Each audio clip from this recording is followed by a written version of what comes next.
Good evening, everybody, and welcome to formally welcome you to tonight's meeting. My name is Daniel, and I'm facilitating tonight's meeting on behalf of Faversham Town Council. This meeting is being recorded and is being live streamed. I'm just going to check that the live stream to the Town Council Facebook page is working, and yes, it appears to be working, so that's great. We're live. For those joining on Zoom or for those watching live on Facebook, if you have questions, please do put them in the Zoom chat window or on the Facebook live feed in the comments, and we'll try and answer as many questions as we can this evening. Before we talk about the neighbourhood plan and answer questions, I'm just going to invite, starting with Councillor John Irwin, I'm just going to invite the panel to introduce themselves and explain their role. So Councillor Irwin, good evening to you. Thank you, Daniel. So my name is John Irwin. I'm a Faversham Town Councillor, and I'm also chair of the Neighbourhood Plan Steering Group.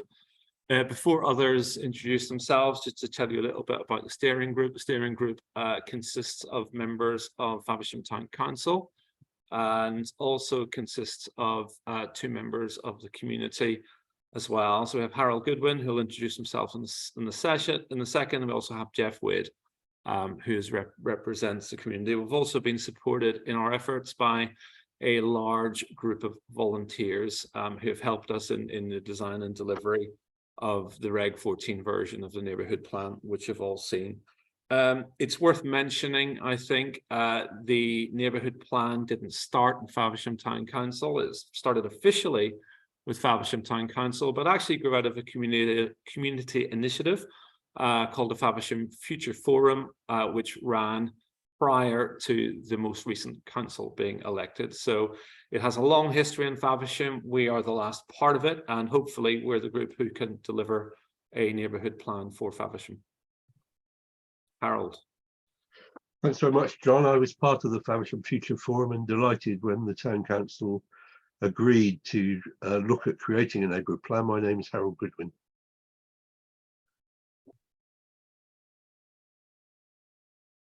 You're muted, Chris. Good evening. I'm Chris Barker. I'm councillor for St Anne's Ward, and I'm vice chair of a neighbourhood plan steering group. And I'd just like to add my weight of thanks to all of the volunteers. As John mentioned, we've got a significant body of people of very high calibre that have contributed to areas across kind of transport and environment and a whole range of issues that have helped contribute to this plan. So it's a stronger plan for that. So I'd like to thank them for that. And I'm Adrian Begent, the Deputy Town Clerk at Faversham. So I've been offering administrative support throughout the whole process. Thank you, everybody. I'm just going to bring in more people who are coming in from the waiting room on Zoom. That's good to see. We've got so many people here. It's fantastic. And I can see we've got quite a few people watching live on Facebook. Again, please do put questions in the chat or in the comments on Facebook. The first question we want to pose tonight, and I believe that Councillor John Irwin is going to answer this one, is can you just explain to us what is a neighbourhood plan and what is its purpose and its benefits for the community? Thank you. Yeah, so a neighbourhood plan is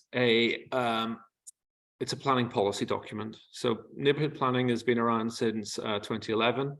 It was enabled by the Localism Act, and the whole purpose of that was to put some decision making, and I say some decision making, into the hand of local community. Every place in England has a local planning authority. Our local planning authority is Swale Borough Council. Swale Borough Council have their own planning policy, which I'll come on to in a moment. And obviously there's national planning policy. A neighbourhood plan is unique in that it's a plan which is developed by the community. So it's not actually developed by experts, although we did draw upon significant expertise in the development of the plan. But essentially, once the neighbourhood plan is made, it becomes a legal piece of planning policy for Faversham. And what that means is that any development that happens within Faversham has to comply with the policies that are listed within the Faversham neighbourhood plan. Obviously, there is a local plan from Swale Borough Council, a which I think, as most people probably on this call are aware, is currently being rewritten as we speak. But the Faversham Neighbourhood Plan is uniquely different. It's made by people within Faversham. It's made by volunteers, people like myself, and it's for the benefit of Faversham. And ultimately, it's a piece of policy that only passes if it's successful at referendum. So what that means is everyone who is a resident within Faversham will have an opportunity to vote on the plan. And of course, they can either accept it or reject it, depending on their own perspective on it. It's the nearest thing we have to attempting to control planning within our town. It's the only opportunity which is available to us legally to manage planning and planning policy.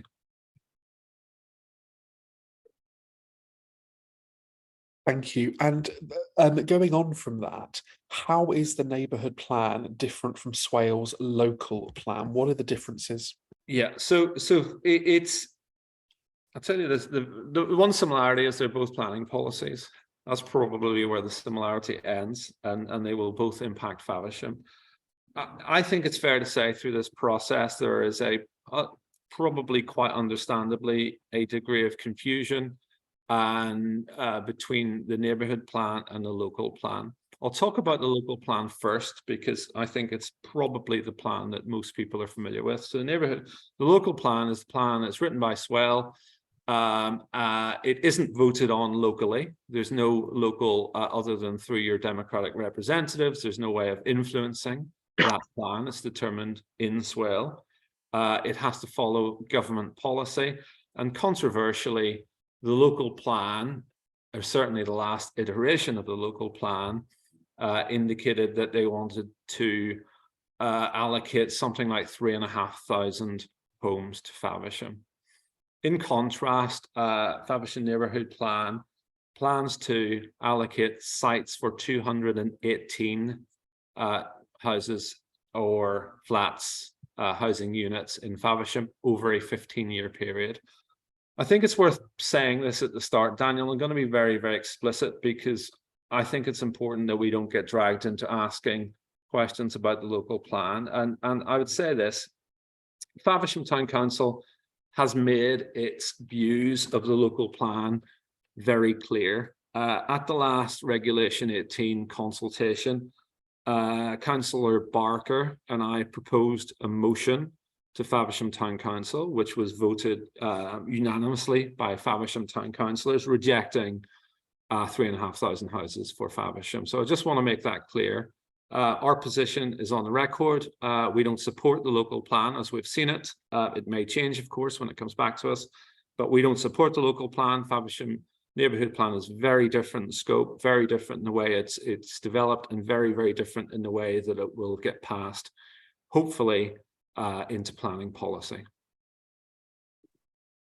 Thank you. And just a clarification as to the area covered by the draft and proposed neighbourhood plan beyond the actual town of Faversham. It's actually the whole parish, isn't that? Yeah, that's right, I believe, isn't it? It's a whole parish. Unfortunately, we don't have a map, but of course there is a map in the plan itself. So it extends into some green space around Faversham as well. Faversham is obviously surrounded by other parishes.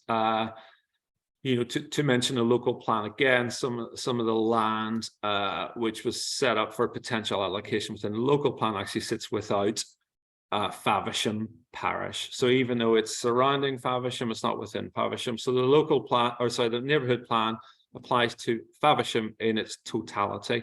It's another important point to make, Daniel, is Faversham already has a neighbourhood plan. It has Faversham Creek neighbourhood plan. Assuming that the new Faversham neighbourhood plan is made at referendum, it will supersede the Faversham Creek neighbourhood plan. So the Faversham Creek neighbourhood plan covered a very geographically specific area of Faversham. This plan will apply to the whole of Faversham, to the parish boundaries. And what that means practically is any development that takes place within that area has to comply with Faversham neighbourhood plan. And what that means is when it goes to planning, when an application goes to planning, If it's not in Faversham Faversham Neighbourhood Plan, if it's contrary to Faversham Neighbourhood Plan policies, we have a reasonable grounds for objecting to it. And sorry, I'm going on a bit, Daniel, but I think this is really important. What the Faversham Neighbourhood Plan, the process of it, and what's not in the plan is as important as what is in the plan. And we'll give you a very real live example of it. As I mentioned, Faversham Neighbourhood Plan has plans to allocate 218 housing units. As part of that process, the Neighbourhood Planning Group assessed 49 sites that had come forward. One of those sites is Abbey Fields. There is currently a planning application on Abbey Fields. Just to be clear, Faversham Neighbourhood Plan rejected that site for housing development. If Faversham Neighbourhood Plan was in place, that site could be objected to on the basis that it does not conform with Faversham Neighbourhood Plan. So it's what's not in the plan is often as important as what's in the plan when it comes to housing allocation.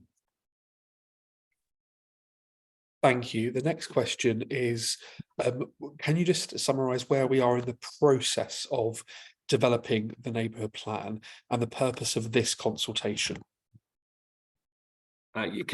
Daniel, before we do, can I just, there's one question came through, I think, through the chat, and Ospringe.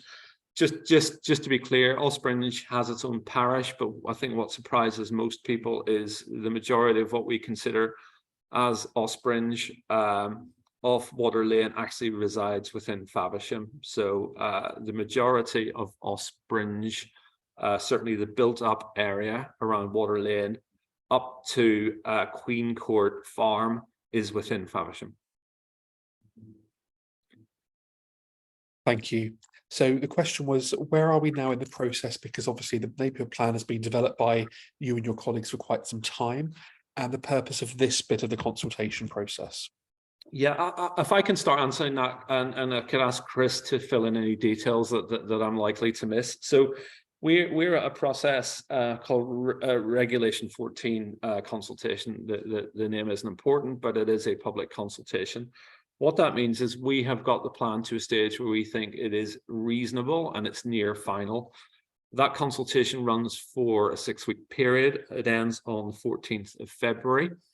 What will happen at that stage is any written comment that we receive, and it's probably worth saying here, please do write in your comments. There is a form for doing so. There are hard copies of the form available, but frankly, if you want to put it on an email and send it in, it will count as a consultation response. Each of those responses will be responded to. So we will publish every response we receive. We will publish our response to the points being made. We will then either incorporate or not incorporate them into the next version of that plan.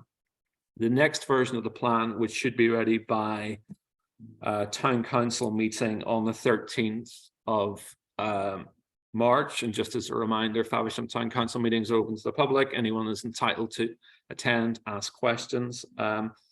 We will present the plan to the council. Assuming they approve it, it'll then be sent to Swale Borough Council, who will conduct an additional 6-week Regulation 16 consultation. And at that point, they will appoint an independent planning inspector. The plan will go to the planning inspector, who can make further comment on it. And assuming at that stage the plan is considered sound, it will go to referendum. So currently we're expecting to go to referendum around August of this year. But of course, it's dependent on the planning inspectorate's comments as well as the Reg 16 comments. Very long-winded, but I think that's broadly the process. The process is described in detail on the Faversham Town Council website. I don't know if, Chris, if you wanted to add anything to that at all, or you're muted at the moment, Chris, sorry. I think that's a perfect summary, really. Just to say that, as John said, there are 2 review periods after each of the consultations in which we get to look and assess whether there is anything meaningful we need to adopt or adapt the plan to take into account those responses. But as John said, it's a fully developed plan. It's a lot of engagement from the community. This is one of several consultations we've held throughout the process. The feedback we've got so far is very positive, and yeah, we hope we can get some more before the 14th of February. Fantastic. So the next question to the panel, I don't know who wants to sort of answer this, but is so we've talked about the process in terms of it is expected that that residents will be able to vote on the proposals when it goes to referendum potentially in August. So could you just clarify again, and John, you sort of touched on this before, what is the impact again of the neighbourhood plan if it is voted for? Chris, do you want to take that? I mean, the impact is several, really. I mean, I'm sure we'll get to talk about kind of heritage and other things, but as a planning document, as John said, it really affects how things are delivered and the kind of nature of those things. I mean, firstly and foremost, I think some of the key themes of the neighbourhood plan for me, and each person will take away their own key themes, are that predominantly site selection has been on brownfield sites, so to regenerate areas of the town that perhaps have fallen into disrepair and so on. So, but more appropriately, not in greenfield sites. We protect local green spaces. So you have in areas in, say, the Bisingwood estate, you've got lovely little patches of green and trees, and it's important that they are protected as kind of amenity spaces. We've got parks as green spaces. We have some great policies on sustainability and movement and transport, and how developers should responsibly take those things and footpaths into account, for example. So I think the impacts are myriad, really. When we talk about the development of the town centre, for example, we talk about retaining the heritage look, not putting residential developments at ground floor level, so that we can maintain that kind of vibrant shopping centre we've got today. So I think the impact of a neighbourhood plan is myriad, really, and hopefully there's something in it for everyone. Thank you. And then just going into some more of the sort of detail of the proposals and the plan, what does the proposed neighbourhood plan mean for housing in and around Faversham? Chris, you talked about the allocations, for example, being on so far as practicable brownfield sites, but what does it mean in terms of sort of housing generally in and around Faversham? Do you want me to take that, Chris? Yeah, that's probably good to I'll start. certainly kick it off. And just to be clear, reason being, I've been probably the most involved recently, certainly in our report around housing. So there are 3 or 4 specific policies in the neighbourhood plan which deal with housing. One of them is a series of housing allocations, or residential allocations, which I'll talk about in a moment. There are two other important policies. One is on housing development. It's called FAV2, and if I'm looking away, it's because I'm reading it off another screen. But essentially what FAV2 says is residential development will be supported where it comprises the following: infill development for gaps within existing building frontages, redevelopment of existing buildings, providing it does not involve the demolition of heritage assets, and the sensitive refurbishment of existing buildings. There must be no loss of public amenity space. And so that's one of the policies. So what that says, in effect, apart from the housing allocations, we will support infill development and redevelopment of existing buildings. So essentially, the plan doesn't support any housing allocations outside of infill and the sites that we have allocated, which, as I said, I'll describe a bit in a minute. The other one, which is important for housing, is FAV3, which is called residential mix and standards. One of the quite criticisms of new housing in and around Faversham that's been built over the last few years is that it doesn't necessarily meet the needs of local people. There's lots of houses, they're incredibly large. Housing's expensive in any case, but tends to be hugely expensive. What we've done is put a policy in place, and I'll read it out again. It says residential schemes should include a mix of accommodation to meet local housing needs. Suitable accommodation suitable for families, 3 beds is a predominant part of the mix.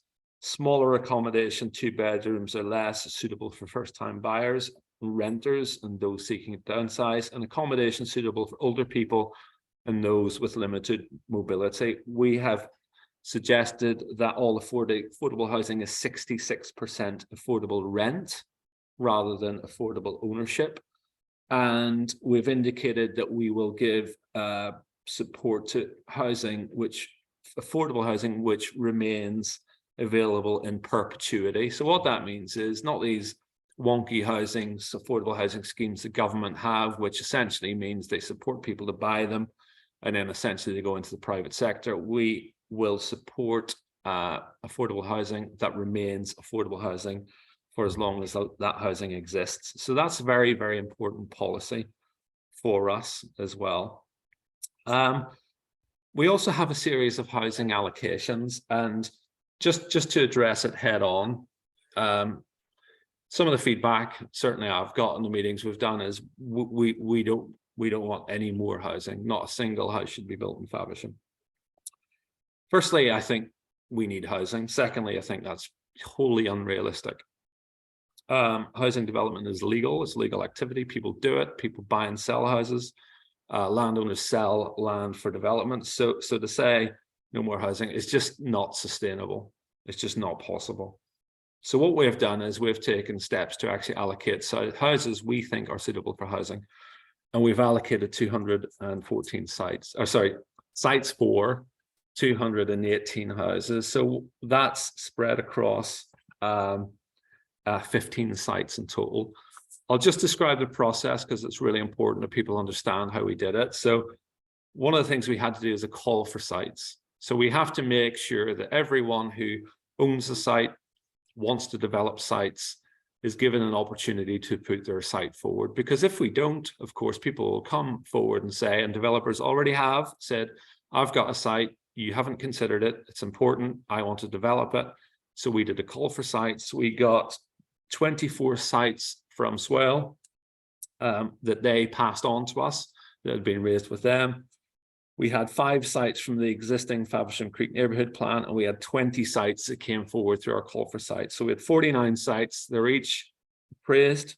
They're appraised by a group called ACOM. They were then appraised for a professional group, appraised further by our volunteer group. And we took 17 preferred sites forward to consultation in February of this year.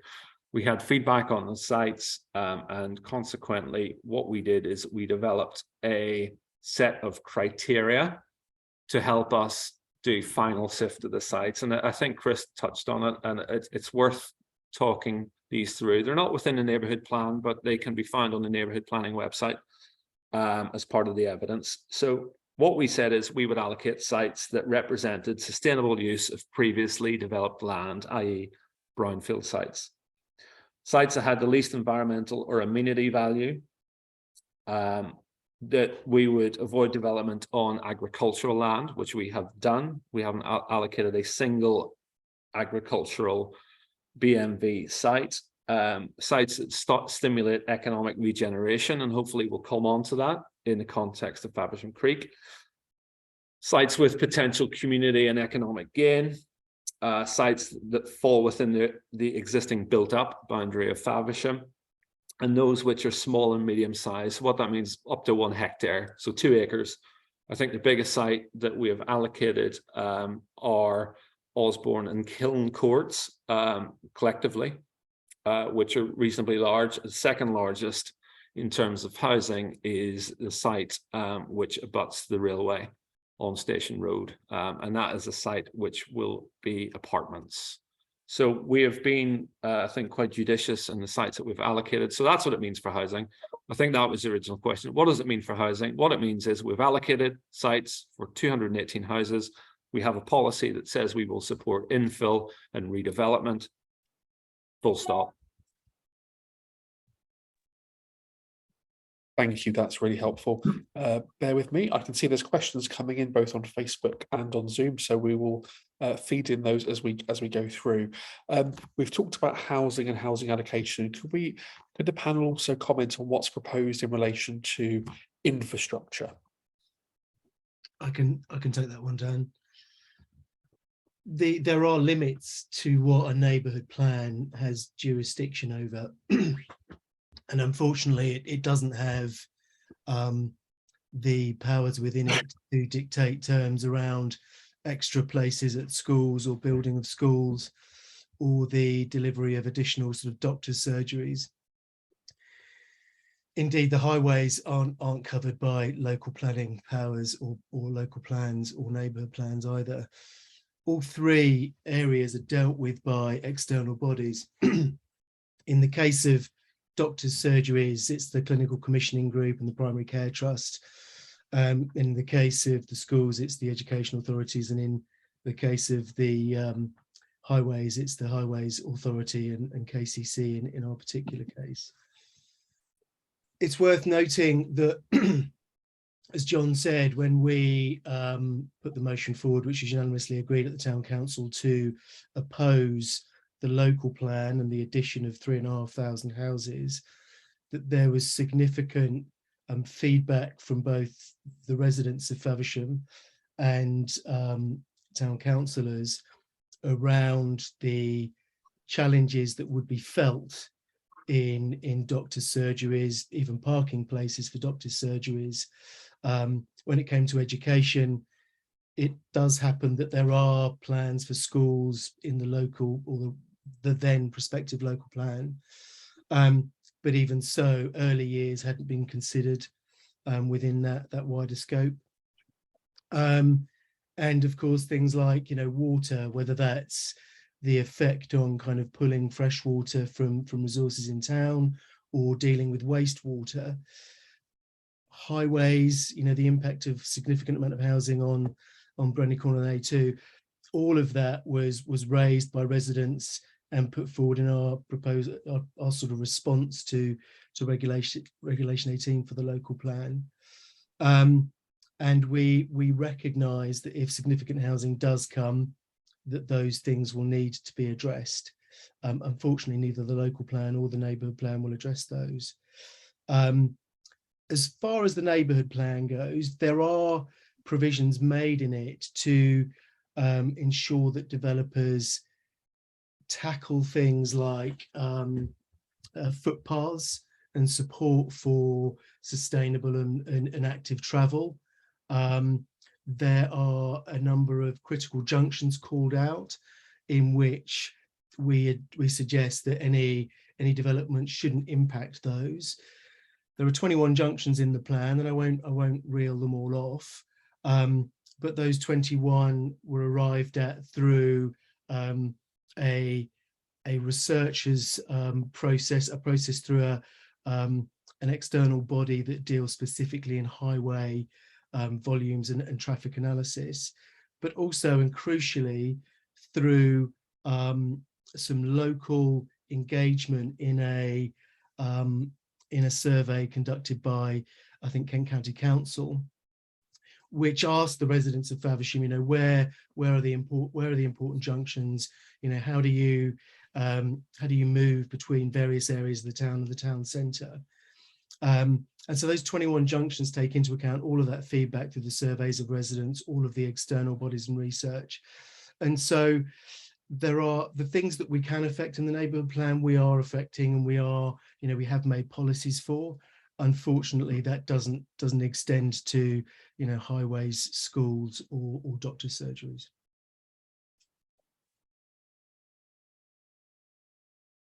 Thank you. I can see there are some comments or questions really in the chat relating to the previous commentary around housing. I don't know, John, do you want to pick up those?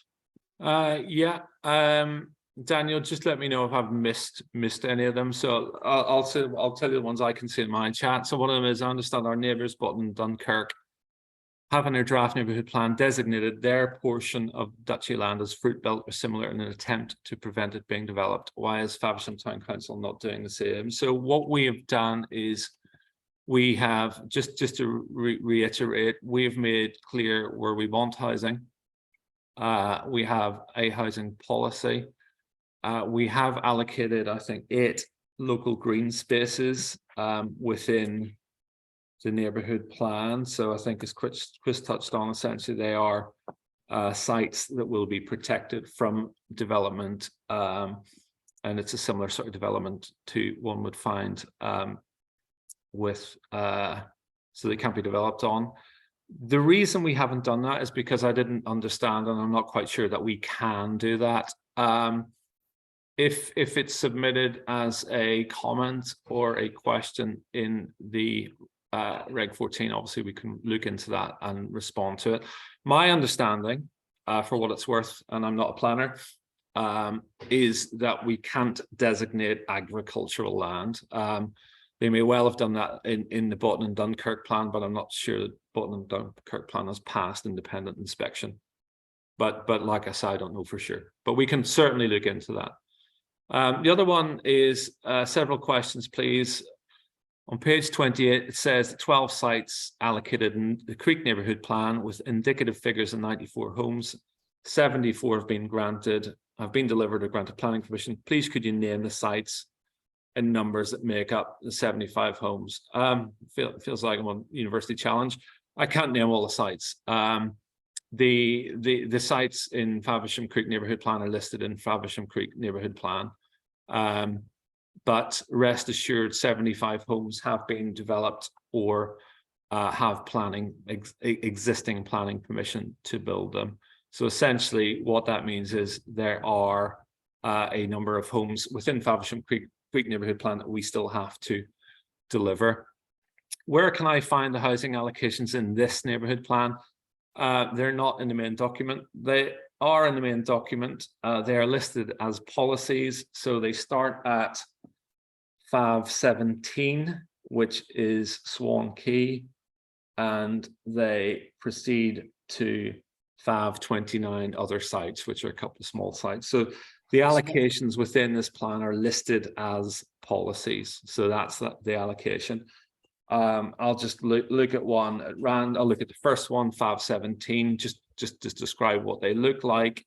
So Swan Quay is allocated for mixed use as follows: offices, workshops, residential development, a gallery, and other spaces. So they're listed as policies. The housing, indicative housing numbers are listed in the evidence body within the website. The Faversham Creek neighbourhood plan did not prevent developers from building more and taller houses than stated in the Creek neighbourhood plan. This mentions standard house. Now, customs house supposed to be 5 of 2 stories, actually 6 of 4, etc. How can we be sure that swell planners will adhere strictly to this plan? Well, I'll just mention Faversham Creek very briefly. Faversham Creek neighbourhood plan, a lot of people put a lot of time and work into it. But let's be frank, Faversham Creek neighbourhood plan has delivered housing on Faversham Creek. It hasn't delivered nothing else of community worth or value, in my opinion. The reason it hasn't been stuck with is because the council who was responsible for approving those plans did not look at the Faversham Creek neighbourhood plan, and they didn't actually ensure that it was adhered to.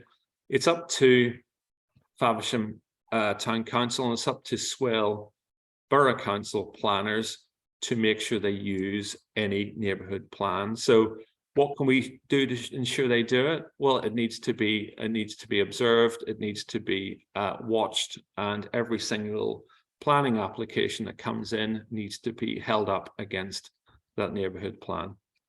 There's another question that says, please explain the exception test. Again, the exception test is associated with flood risk. What it means is the exception test is a way of considering the safety of a site and demonstrate that the site will be safe from flooding over its lifetime. I don't really know what you mean by please explain the exception test. I know what it is, but like I said, I'm not a planner. But if you've got a further question on that, I can do that. The other question is, sorry, I meant actual numbers for each site. I couldn't find this. Is this in the evidence body? Yes, it is. If you feel it should be in the main body, please let us know and we can add it. No problems with adding it in. Thank you, John. Again, just to reiterate, for those either posing questions on Facebook or those commenting or posing questions on Zoom, questions, we're doing as best as we can to answer questions live. If you have comments you want to make, it's really important you take part in the formal consultation itself. Comments on Zoom or Facebook do not constitute part of that. For those watching live on Zoom, there is a link to the Regulation 14 consultation page on the Town Council website. You can also submit comments by email, and also there is a paper version of the survey that can be requested too. For those watching live on Facebook or watching the recording on Facebook, I will comment on Facebook with the relevant links for you there. The next question, moving on from sort of infrastructure, is around heritage. And can you talk a bit more as a panel about what does the proposals in the neighbourhood plan seek to do in relation to protecting Faversham's heritage? Heritage at the heart of the Faversham neighbourhood plan, as you might expect, given the importance of that built-in cultural heritage to the town. In terms of the town centre, we're pressing for the historic centre not to be disturbed. There's a whole series of provisions in there about shop fronts and so on. We've also said that developments must not have adverse impacts on the rural setting of the Faversham town centre, that non-designated heritage assets are important and should be preserved, and the urban archaeological zones are important too. I'd add to what John said that if this neighbourhood plan was in place right now, we wouldn't be having to take barristers' advice on how to see off a planning application for Abbey Fields. So preserving the townscape of Faversham and Faversham's townscape as it relates to the rural environment around it is critically important. So you'll see on some of the sites that we've looked particularly at lines of sight, particularly towards St Mary Magdalene Church and Davington Priory, but also to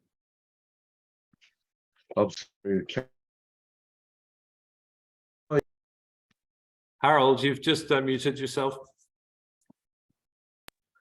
This applies also around the creek policy area, where again heritage is at the front of it. But if you look at policy objective 1A, talk about uses that enhance the economic, leisure, maritime or recreational use of the creek, including visitor facilities.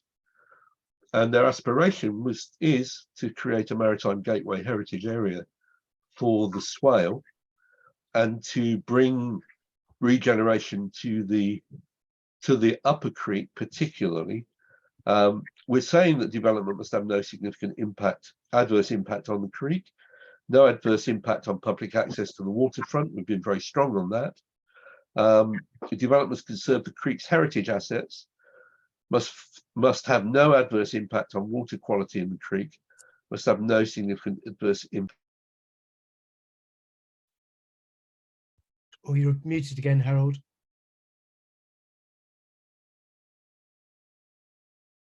Here essentially is to regenerate the creek through a mix of recreational, leisure, tourism and maritime activities.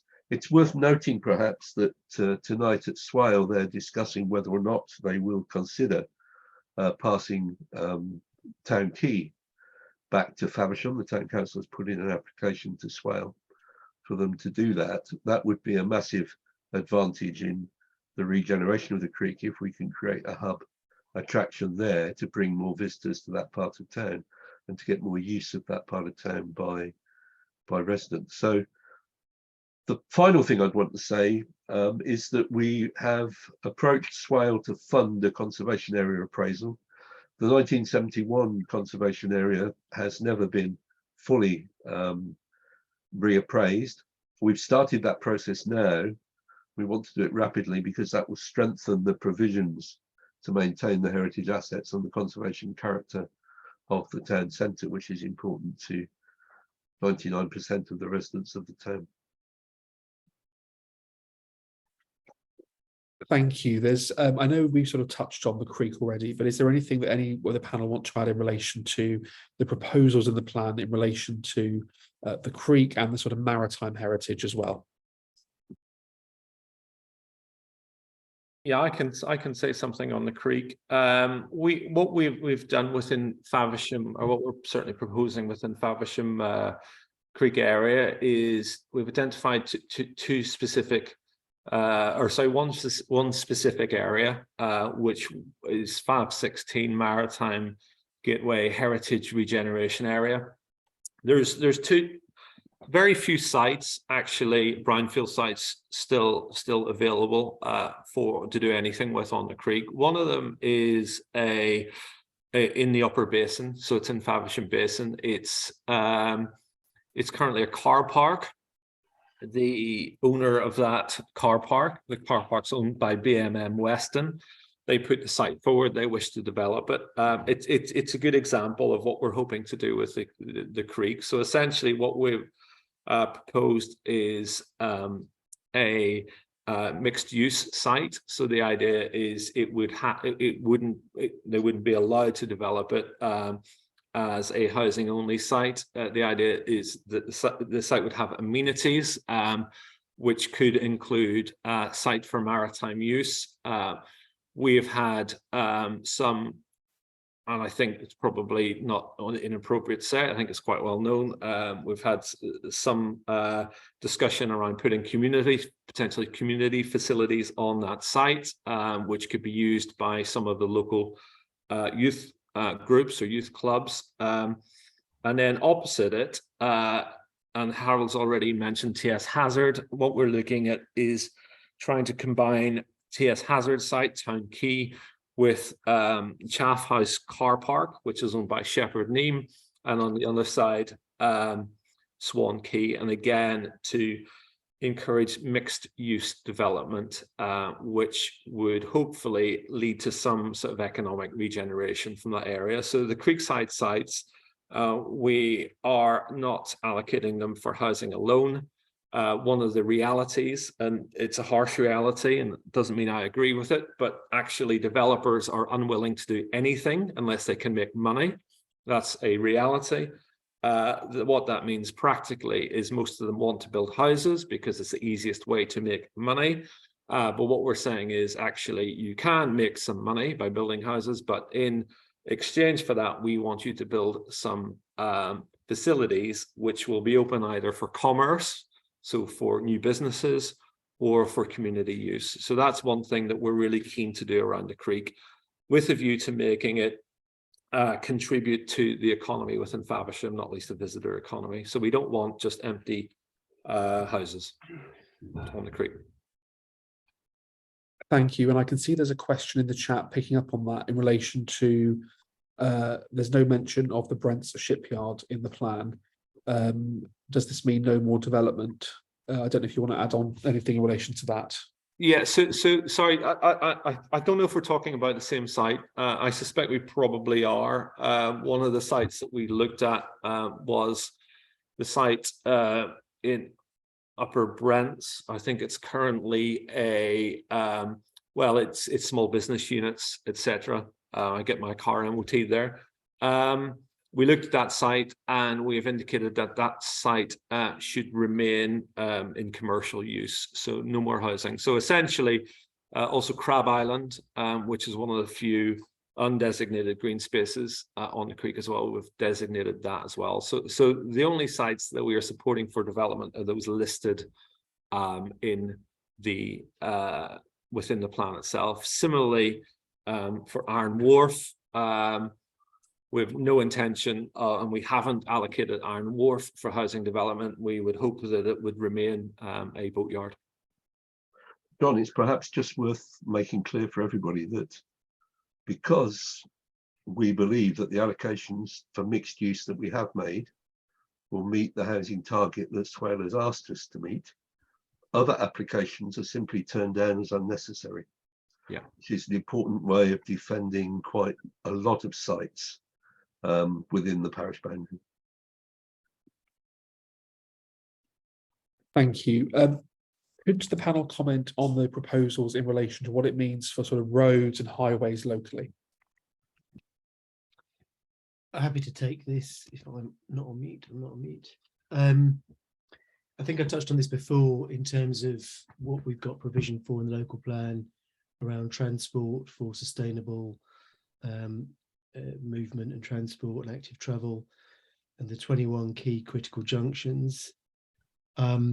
Not entirely sure there's an awful lot more to add to that, other than just to reiterate, the objection to the local plan on the basis of, the significant housing drawing, considerable volumes of cars and transport to the east and the west, frankly. And that was a concern shared by Kent County Council and CPRE at the time. But barring that, the positive parts of the local plan are, actively encouraging developers to take into account footpaths and active travel as part of the plan. They're covered under policies. Let me just quickly look them up. Covered under policies, FAV4 around mobility and sustainable transport. The critical junctions, all 21 of them are covered under FAV5, and footpaths, bridleways and cycleways are covered under FAV6. The only other thing I would add to that, and perhaps a general note on the neighbourhood plan in itself, it has been commented by external bodies and certainly people that we've used to help us build our plans, sort of external agencies, that the neighbourhood plan Faversham is undertaking is possibly one of the most comprehensive neighbourhood plans that have been drawn together. And a really good example of that is that the Faversham Town Council have spent a considerable amount of effort looking at local cycling and walking infrastructure plan, which is all about active travel, but integrating travel to and from villages outside Faversham into Faversham.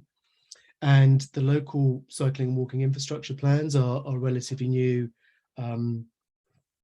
documentation for ambitions around those types of activities. I think they've been in existence for maybe 1 or 2 years. They're not a formal part of our plan, but having constructed one with Swale and Faversham in particular, it also constitutes additional evidence and body base of the neighbourhood plan. So it's as far ranging as we can make it, basically. Chris, can I just comment on critical junctions, because it's probably one of the more unusual policies in the plan. Yeah. And it's open to misunderstanding. So essentially what it says is that development that impacts on the junctions listed will only be supported where there's no severe impact, taking into account any mitigation measures. What we've done, I think you've said, is 21, Chris. What that means is any plan that comes forward will have to be assessed against those junctions. So for instance, Lovelin and Windermere. So if this plan were in place, if someone wanted to build additional houses on Windermere, where there is actually land, it's not allocated for development within, but if they came forward, they would, we could reject and object to that plan on the basis that it would impact that junction. So the idea is that those junctions we consider as being at high risk of having an increase in traffic, having a severe impact. So they can be used essentially as a purpose or a reason to not support certain housing developments. It's also not a random list. I think that's a really important point. If people think we're missing junctions, please do let us know. But however, all the neighbourhood plan has to be evidence-based, because what would happen is a developer would come along and say, you've put in this junction, prove to me that it's a critical junction, prove to me that it's got capacity issues. So we have actually had to commission work to look specifically at junctions, the use of those junctions, the number of cars using them and so on. So it's not a random list, it's actually a very well thought out list, but if we're missing any, please do let us know. There is a comment actually, John, or question about could Abbey Fields be added as a critical junction? Certainly we could look at that. Yeah. We've got junctions in there that already take into account Love Lane, Whitstable Road, Graveney Road, which would obviously feel some impact by any Abbeyfields development as well. And just to add, the body of evidence is made up by I think it's Peter James Associates, is it? I forget the name.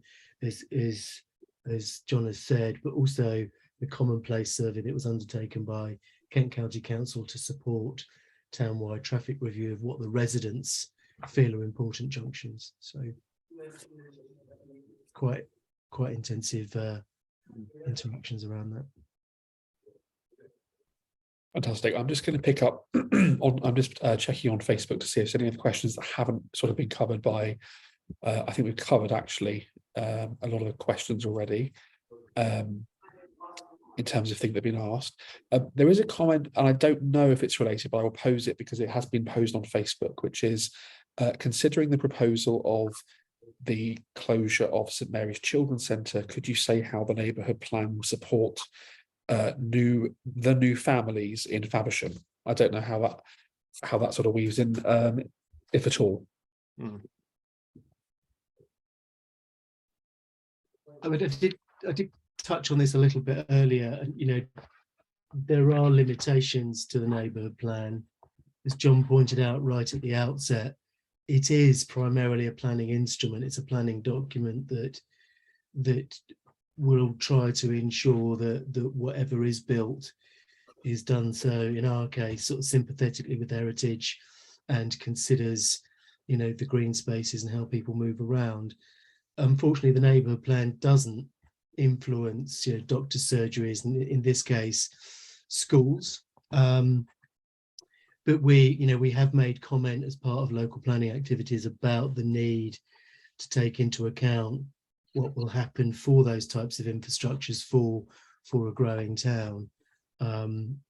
So yeah, unfortunately, it can't deal with it directly, but we understand the questions and the importance for new families. Chris, if I could just add to that, Fav 12, I think we've done as much as we can, because what we've said is the loss of community facilities, including pub sporting facilities, would only where possible better facilities provided in close proximity. It might be useful if whoever asked that question suggested to us that we might include nurseries and childcare facilities into that list. I'm sure we could do that if you were to propose it. Yeah, I think the just as a general comment, and it's worth sharing, because one of the frustrations of spending 4 years developing this plan is it can never deliver everything you'd wanted to deliver. You know, one of the areas that we were keen to put in was actually to indicate support for more community facilities. The truth is, it costs money to build these things, and money comes in two sources. It comes from central government, which we know no longer comes, or it comes from developer contributions. The sites which are allocated in this plan are relatively small, such that any money due from developers wouldn't be sufficient to build new community facilities. But we'd love to see them, and we support them, but it is beyond the scope of the plan to insist that people build them, much to our frustrations. You know, in the one that Harold mentioned, Fav 12, we've said we would like interactive street art, light installations, amphitheaters, stages, multi-purpose street furniture for skating, play areas, parkour, public spaces, interactive street art, etc., etc. Can we make anyone do it? Of course we can. It's terribly frustrating, and I think it's been a big frustration for a lot of us. John, it's been a massive frustration, but what we can do is prevent people just casually turning a community facility into a house. Absolutely. And that we can stop it getting worse. We can't necessarily make it better. That's frustration. And I'm surprised it hasn't come up this evening, but another one which is quite common is, why can't we ensure that every new house has solar panels on it? And again, our hands are tied by the law. You know, it's not legal to, we can ask, we can't compel developers to do that. We can encourage them, we can cajole them, but we can't make them do it, sadly.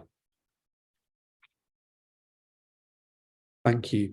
I think actually the questions on the Zoom have been chat have been answered, and looking at the comments on Facebook, those appear to have been covered pretty much already. I'm just going to, in a moment, give the panel opportunity, or I'm going to pause in case there are any final questions. And if the panel want to add anything, before we do that, I'm just going to hand over to the Deputy Town Clerk, Adrian, just to talk about the forthcoming. There's another in-person event if you still want to know more beyond today, and also to explain how to get hold of her. We'll share the link for the digital consultation survey, but if you want to submit your comments by email or by paper, Adrian, over to you. There's two more real life events coming up. The first this Saturday, the 21st of January, 10 to 12 at the West Faversham Community Centre. And then the last one will be on Saturday, the 4th of February, 10 to 12 again. And that's at the Jubilee Centre on the Whitstable Road. We have hard copies of the plan and hard copies of the paper form available at the library, the Alexander Centre, the Town Hall, the West Faversham Community Centre, the Jubilee Centre and St Mary of Charity. Fantastic, thank you. And again, for those live on Zoom, we posted the link a couple of times for comments to come through the official consultation link. And for anyone watching live on Facebook, the second we finish this meeting, I will comment on there with the correct link. But effectively, it's on the Town Council website at Faversham. Towncouncil.gov.uk. Before we finish, don't know if any of the panel want to add anything in sort of summary or by closure, really. Yeah, if I can, I would just summarize by saying this plan's imperfect. It's probable that we've missed stuff. Please let us know.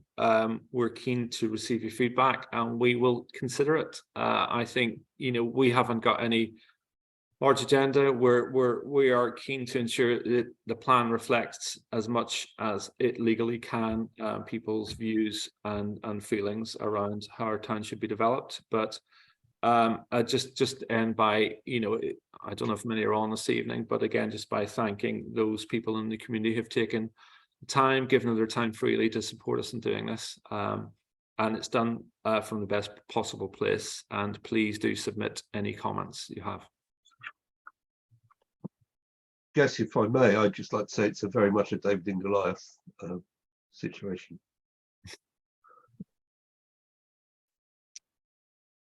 I'm not sure I need to add anything. I think you've both done it. It's great. Thanks for coming along. It's really nice to have so many people come and listen and all the participation so far. So thank you. Fantastic. Thank you, everybody. Thank you for those watching live. We have had quite a lot of people watching live on Facebook, which is fantastic. Thank you to everyone who's on Zoom. Again, the recording will appear almost immediately on Facebook, and subsequently in the coming days, the recording would be on the Town Council website and YouTube as well. So I'm just going to, with that, I'm going to end the live stream. And I'm going to pause the recording as well.